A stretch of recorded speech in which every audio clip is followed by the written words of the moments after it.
Hey, what's going on everyone? techgeekjosh here with the review of the Alcatel Raven. Now, before I go any further, I would like to point out that I am in a new location, if you couldn't already tell. And what you see back here is my smart speaker, but that's beside the point. That's not this video. But yeah, I'm basically trying new areas right now, and this area that you're seeing right now would look pretty cool for videos, but it's just the lighting that I have is just god awful terrible. I don't have like studio lights or anything of that sort. So right now, off to the left over here is like a small table lamp, and off over here, up here is a floor light, and that's like almost like directly above this area right here. So let me know down below how it looks. In my opinion, it looks just pretty bad. It looks pretty bad. So with that said, let's get into the video. The Alcatel Raven boasts a 5-inch display with a resolution of 480 by 854 with a screen pixel density of 218 pixels per inch, which, as we all know, is very low by today's standards. And there's many other prepaid phones that have the same or close to the same resolution. Around the body of the Alcatel Raven, we see that we have an earpiece up here, a front-facing camera. There we go, my lighting's pretty bad. Front-facing camera, which is only 2 megapixels. Then at the bottom, we have the 3 capacitive buttons, back, home, and recent apps. And as you can see how smudgy the screen is because it is a fingerprint magnet. But what do you expect for only $30, which is how much this phone currently costs. The left side we have nothing, completely clean. On the bottom we have a micro USB charging port and a microphone. No quick charge or fast charging with this phone. On the right side we have a texturized power button with a one-piece volume rocker, which both buttons feel pretty tactile. And then at the top we have a headphone jack and a secondary microphone, more likely for noise cancellation as my camera goes out of focus. And then on the back we can see we get a camera, a flash, the Alcatel branding, the Straight Talk Total Wireless and TrackPhone logo, and the single rear speaker. Now this camera is only 5 megapixels, so it's nothing to brag about. The Alcatel Raven has a feature where you double tap the screen. It doesn't work all the time. You double tap the screen and it turns on, just like we see with most LG devices. Let's go ahead and go into the camera. Now here is your camera interface for the Alcatel Raven. Sorry for that pause there, I was just adjusting the phone. So up here we get your settings button, then we get your HDR, on or off, timer, 2 seconds, 8 seconds or off, and you get your flashlight auto on or off. Then down here we get your zoom button. You tap that and you can manually zoom like so. And then down here we get your recently taken photos and or video.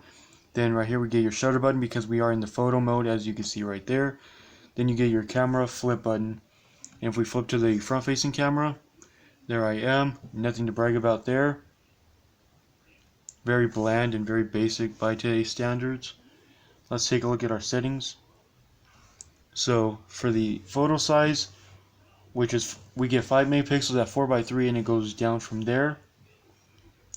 Video quality, we only record in 720p HD, no 1080, and it goes down from there down to standard definition at 480p.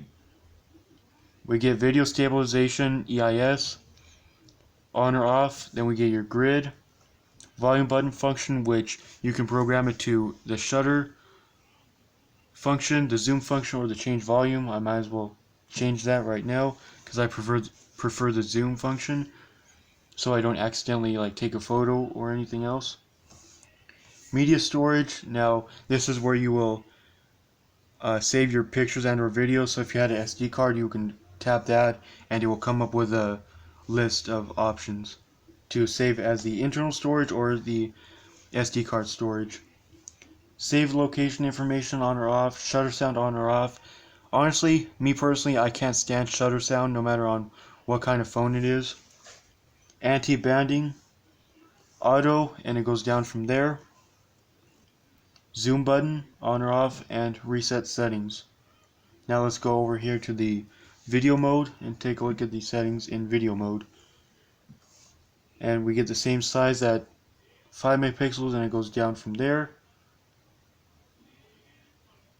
And we basically get the same settings, so my mistake there. Flip to the front facing camera and go to our settings. Size for the front facing camera is 2 megapixels at 4:3 and it goes down from there. Face beauty on or off, I do not have that on currently.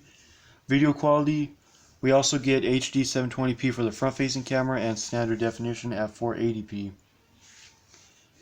Video stabilization EIS on or off. Grid on or off. The same volume button function, but it's we only get shutter and change volume. We don't get the zoom for the front facing camera. Media storage, save location information, shutter sound, anti-banding, and reset settings. So this camera is definitely nothing to brag about, considering it's only 5 megapixels in the rear and 2 megapixels in the front. And before I forget, the modes that we have is photo, video, panorama, time-lapse, and instant collage, which is kind of rare because we never really see this kind of mode on any other phone except for the Alcatel Raven. And as you can see here, it's pretty slow when switching between the different modes. You know, like if you're trying to scroll fast like this, you can see the delay. But what do you expect with a $30 phone? Firing up CPU-Z, we can see that we get the device runs a Qualcomm Snapdragon 210 processor clocked at 1.1 gigahertz with an ARM Cortex A7 CPU and an Adreno 304 GPU, which is basically on every low-end prepaid budget device that costs about this much. So if I go ahead and open up Geekbench 4, I literally just ran this test off camera and it just now finished, and you can see for yourself we get a single core score of 392 with a multi-core score of 1073, which is pretty comparable to another $30 phone, which I think is much better than this phone, and that is that phone happens to be the ZTE Majesty Pro Plus, which in my opinion I highly recommend over this phone. In terms of storage, the Raven here comes with 16 gigabytes of onboard memory with about, I'm gonna guess, around 9.5 to 10 gigabytes available to the user, which I may be completely wrong, so don't quote me on that, but I'm just roughly guessing because it doesn't say anywhere here that how much is available. So around 9.5 to 10 gigs available, but again, I may be completely wrong on this aspect.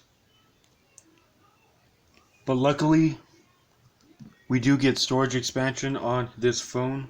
Let me go ahead and pop off this back cover, and when we do so, we can see that here is your micro SD card slot, and the device will hold up to a 32 gigabyte micro SD card.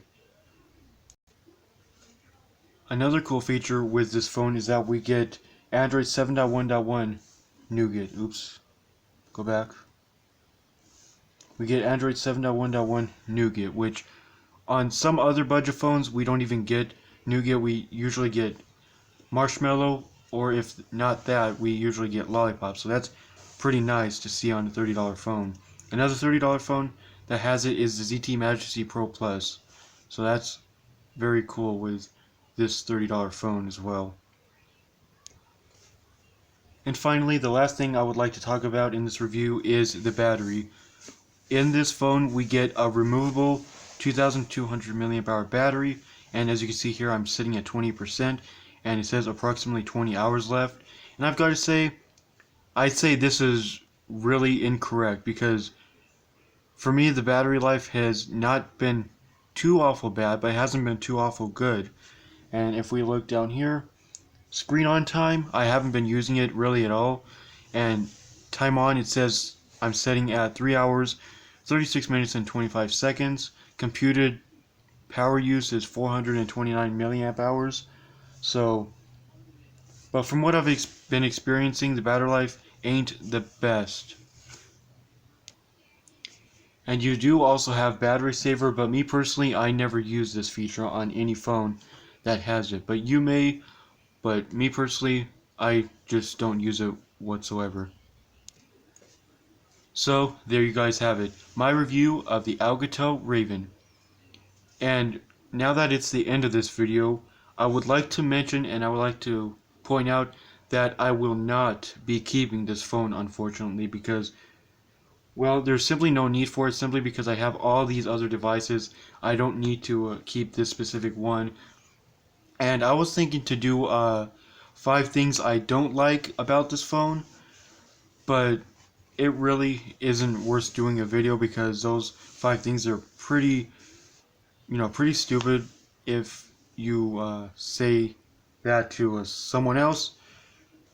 Well, point blank, it's just, those 5 things are just very stupid. But anyway, if you found this video informative and or helpful in any way possible, be sure to hit that like button. It'll be much appreciated. And if you haven't already, subscribe to the channel. Why not? It's free, and it always will be. No charge. 100% free. But anyway, with all that said, I will see you guys in my next video.